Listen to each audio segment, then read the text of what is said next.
Şəhid rəhbərimiz İmam Seyyid Əli Xameneyi son döyüşə bir neçə gün qalmış ətrafındakı xüsusi adamlara çox önəmli bir xəbərdarlıq etmişdi.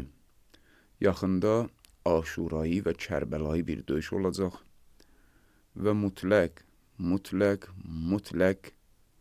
Allah qələbəni bizə verəcək inşallah. İran və Amerika arasında baş verən və daha doğrusu İran və imperializm arasında baş verən əslində heç 3-cü dünya müharibəsi təbirinin də haqqını bir növ verən müharibədə çox həssas günlərə yaxınlaşırıq. Həssas günlər niyə? Bundan öncəki çıxışlarımızı İzləməmisinizsə bir daha izləyin, daha da aydın olacaq sizin üçün. Bunun səbəblərini qeyd etmişik. Səbəblərindən biri də artıq döyüşün 3-cü ayıdır. Və 3-cü aydan sonra 4-cü aya keçəndə Amerika və müttəfiqlərinin halı iqtisadi, siyasi və sosial anlamda daha çox ağırlaşacaq. Buna görə də biz izləyənlər bilər ki, son çıxışlardakı təkidimiz bunun üzərində idi ki,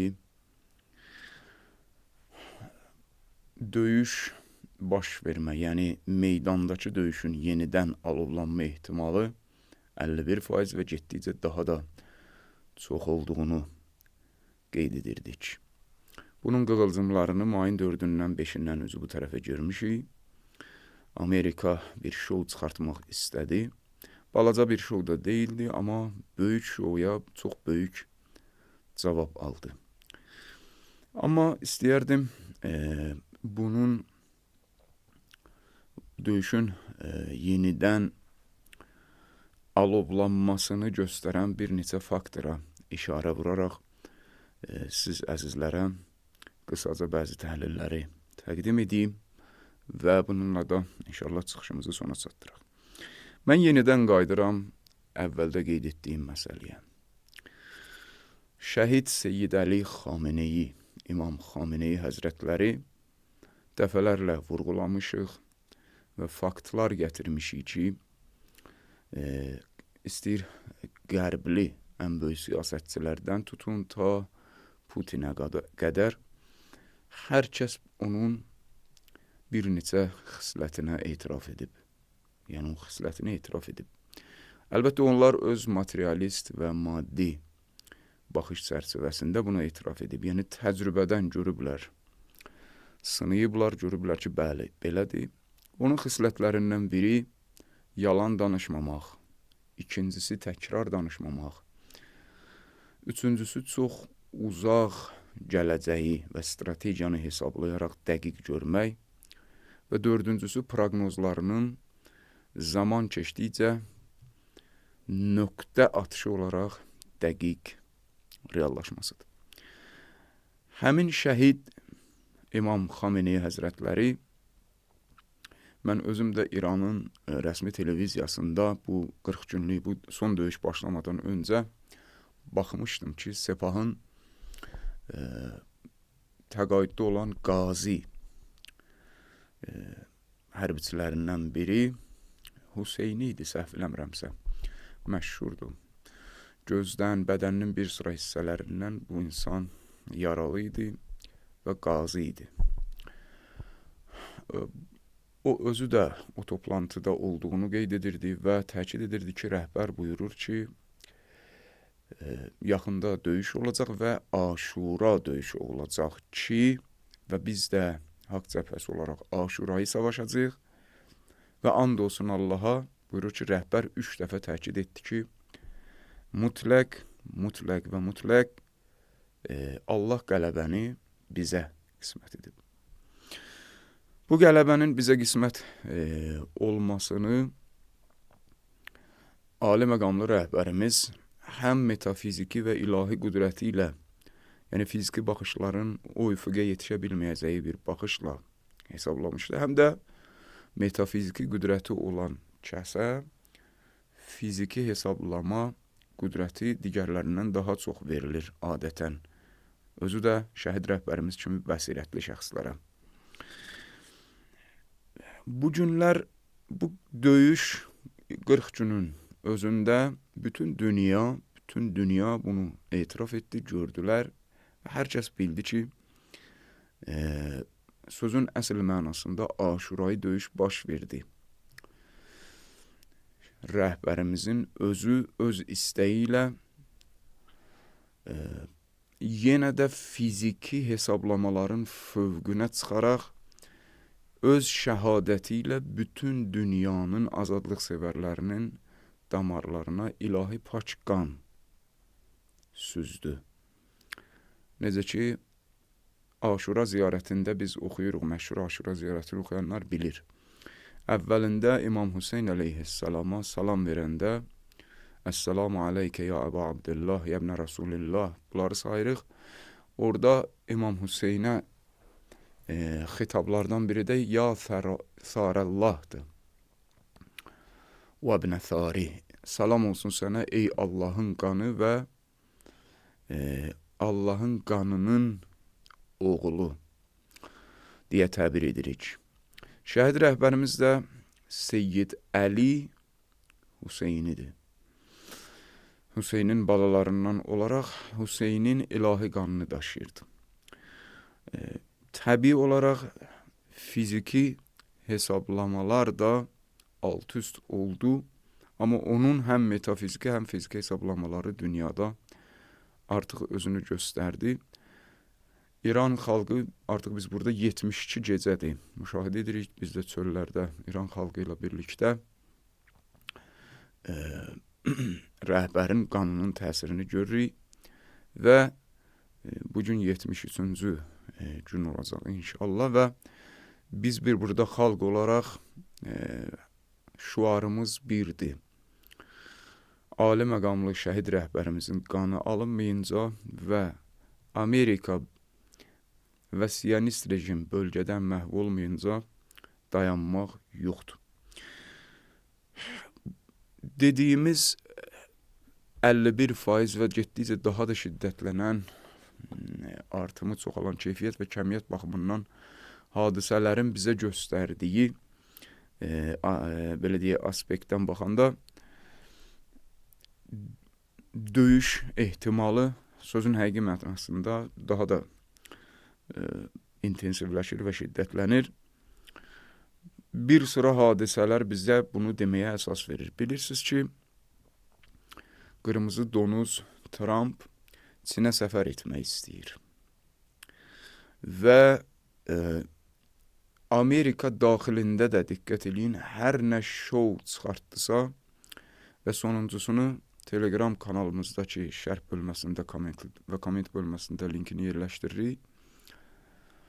Paylaşdıq. Yeni drone şousu, güya bu çıxış eləyəndə drone gəlməsi filan. Bütün bu şouları Amerika ictimaiyyətində də tərsinə nəticə verir. Bir tərəfdən UFO-ların güya görünməsi Ağ Evin üzərində və bir yazını paylaşması məsələsində bəzi kanallarda təqdim edirlər ki, Epstein işi üzrə, New Yorkda da Epstein işi üzrə sərginin açılması və səhv eləmirəmsə 36 milyon Epstein sənədlərinin təqdim olunması. Bütün bunlar bizə deməyə əsas verir ki, dediyimiz bu sonuncu ağılsız intihar və ali məqamlı rəhbərimizin buyurduğu bir dəfə böyük ölçüdə gerçəkləşən Aşurayı döyüşün sonuncu hissəsi bizi gözləyir. Bütün bunlar bu döyüşün ehtimalını verdiyimiz 51% ehtimalını daha da gücləndirir. Bütün bunların yanında isə son günlərdə baş verən və xüsusən İran tərəfdən baş verən görüşlər, təlimlər və açıqlamalar bizə bunu deməyə daha da sövq edir.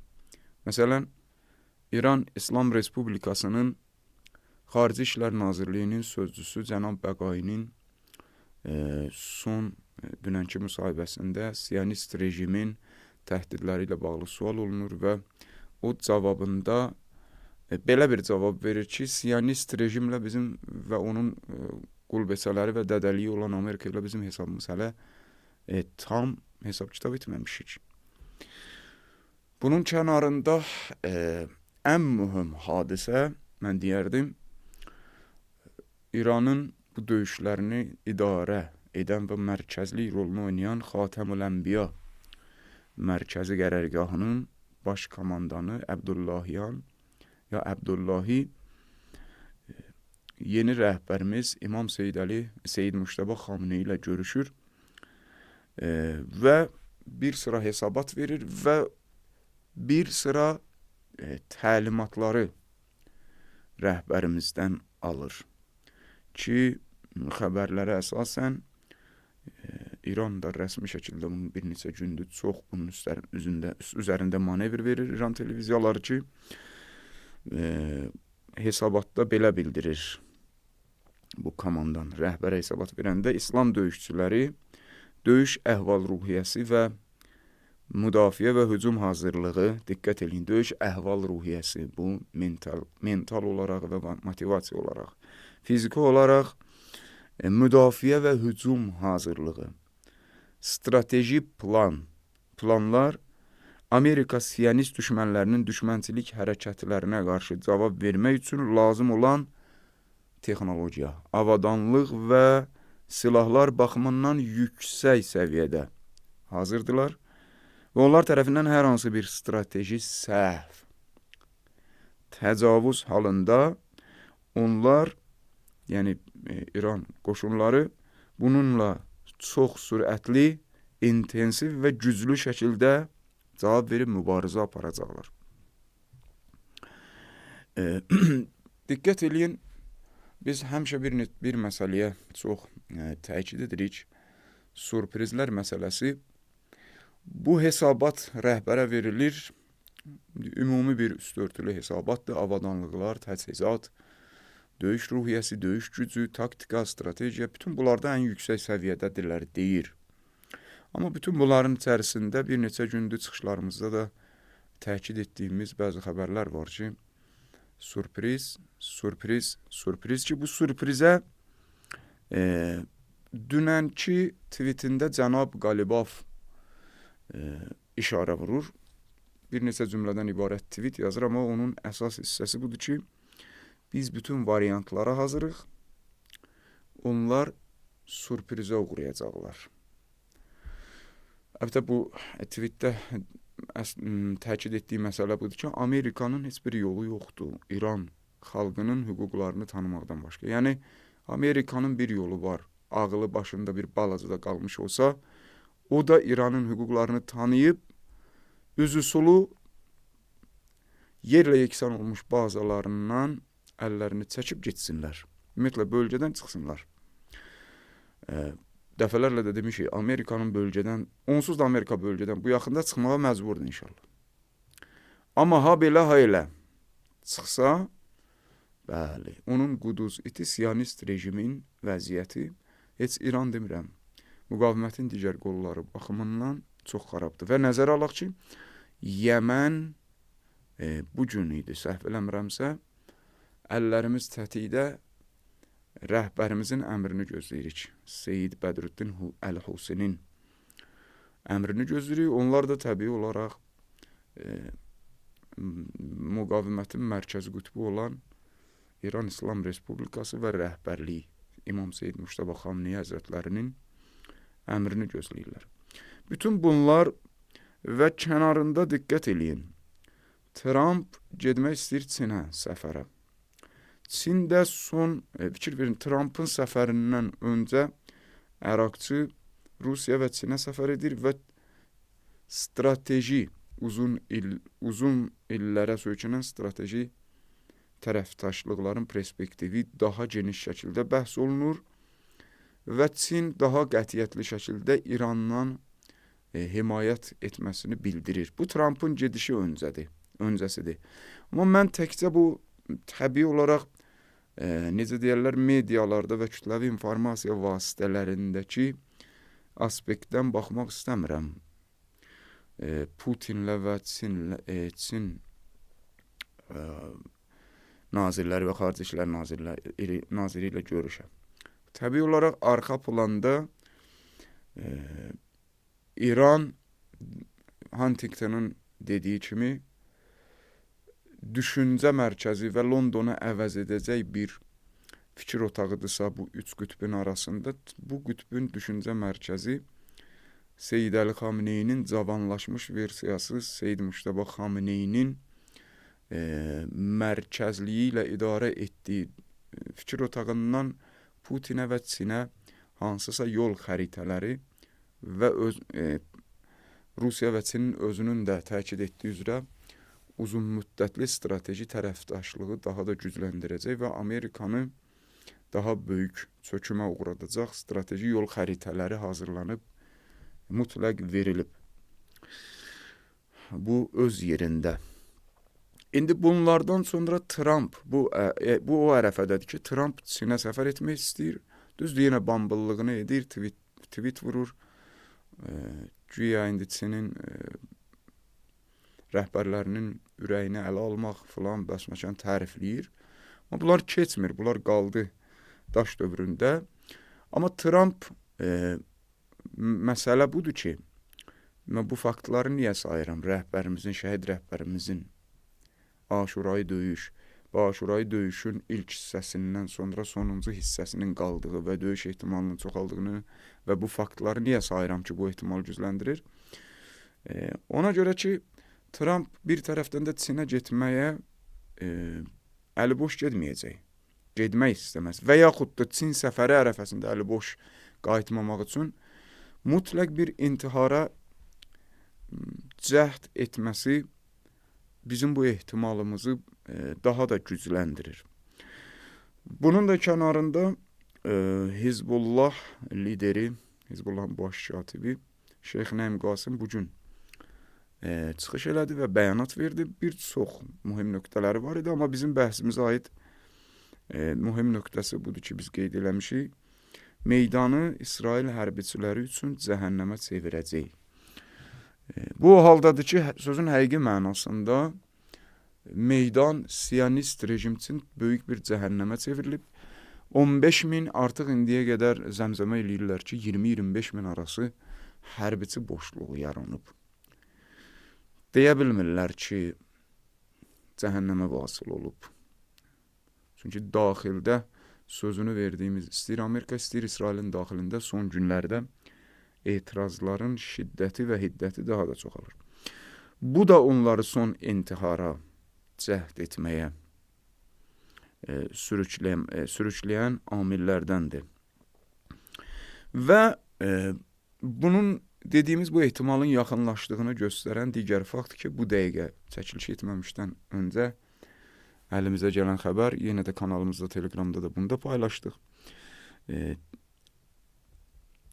Tehranın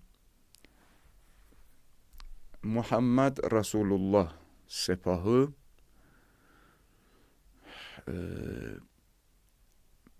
geniş miqyaslı təlim keçirir. Təlim bir çox təchizat, taktika və düşmənlərin taktikalarına qarşı geniş strateji dərinlikdə olan bir təlim olur və bütün məqsədlərə müvəffəqiyyətlə çatılan bir təlimdir. Bunu da qoyun Sepahın aerokosmik qüvvələrinin komandanı General Musəvinin 2-3 gün bundan öncəki tweetinin yanına ki, aerokosmik qüvvələri, hava qüvvələrinin raketləri və dronları düşmənin birbaşa təchizatlarının üzərinə tuşlanıb və kilidlənib və biz sadəcə atəş əmrini gözləyirik. Diqqət edin əzizlər, bütün bu faktorlar məntiqi olan insan baxanda görər ki, bəli, Amerika böyük ehtimalla məcburdur son intihar cəhdinə baş vursun. Amma bu cəhdi etmək üçün indi biz nə qədər də desək ki, Amerika çarəsiz qalıb, nə qədər çarəsiz qalsa da plan ki, tökməlidir. Planları nə ola bilər? Biz dəfələrlə son proqramlarda buna toxunmuşuq və bu gedişat bizə bu plan ehtimalını daha da gücləndirir. Fars körfəzindəki İrandan su sərhəddi olan İranın adaları, Birləşmiş Ərəb Əmirlikləri ilə arasında olan 3 ada, Böyük Tomb, Kiçik Tomb, Əbu Musa, Xark adası var filan, mümkündür öz qəbirlərini qazmaq üçün ora geniş miqyaslı hücum etsinlər, son intihar, kamikadze hücumu etsinlər. Amma o adalardan birini heç olmasa ələ keçirib həm şou göstərsinlər, həm dünyada bir xəbər şousu partlatsınlar. Üç tərəfdən geniş miqyaslı hücum edib aldadıcı o adalardan birini tutsunlar. Amma mənim dəfələrlə verdiyim şəxsən ehtimallardan biri də budur ki, İran tərəfi şimal və şimal-qərbdən, Kürdistan iqlimi tərəfdən də qəflətdə deyil. Və yəni mümkündür cənubuda, Fars körfəzində nə isə göstərib, ora hesablamaları aparmaq istəsinlər və şimal-qərbdə hansısa bir hoqqa çıxartmaq istəsinlər. Hətta Pakistan tərəfdən, yəni cənub-şərq tərəflərindən də çaşdırıcı bir addım atmaq istəsinlər. Bütün bunlar verilən ehtimallardır. Amma hər hansı bir cəhd etsələr, bugünkü, diqqət eləyin, bütün faktorları nəzərə alın. Bütün indiyə qədər sadaladığımız faktorlar, bütün son proqramlarda Amerikanın Qərb NATOsu, Şərq NATOsu, Ərəb NATOsundakı vəziyyətin faciəli şəkildə olması və faciənin getdikcə böyüməsi və Birləşmiş Ərəb Əmirlikləri başda olmaqla bir sıra ərəb ölkələrinin artıq daş dövründən də geri qayıdacağı teorisini nəzərə alsaq və Amerikanın daxilindəki enerji qiymətlərinin artımından tutun, dəfələrlə dediyimiz gübrə məsələsinə görə kənd təsərrüfatındakı inflyasiyanın 46% artımını da nəzərə alaq, Amerikan sosial bazasındakı faciəni nəzərə alaq. Bütün bunları nəzərə alanda son intihar cəhdidir qarşı tərəfin və mən şəxsən özüm qəribə və hətta bu 40 günlük döyüşü də kölgədə qoyacaq, amma sanki ondan daha qısa çəkəcək böyük bir sürprizlərlə dolu qələbə günlərinin, yəni qələbənin son, necə deyərlər, təkmilləşdirən günlərin bizi gözlədiyini inşallah mən şəxsən gözləyirəm. Hər halda, əzizlər, unutmayaq, Nəsr surəsi 3 ayəli, bacarsaq, unutmayaq Fəth surəsini, müqavimət cəbhəsinin qələbəsinin daha da tezləşməsi üçün oxuyaq inşallah. Salavatları çoxaldaq.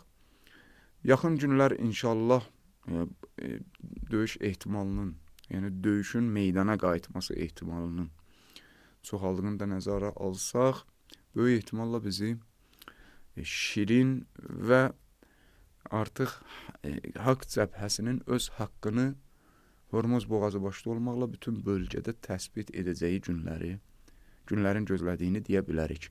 Sübh yaxındır, sizləri sübhün sahibinə əmanət edirik.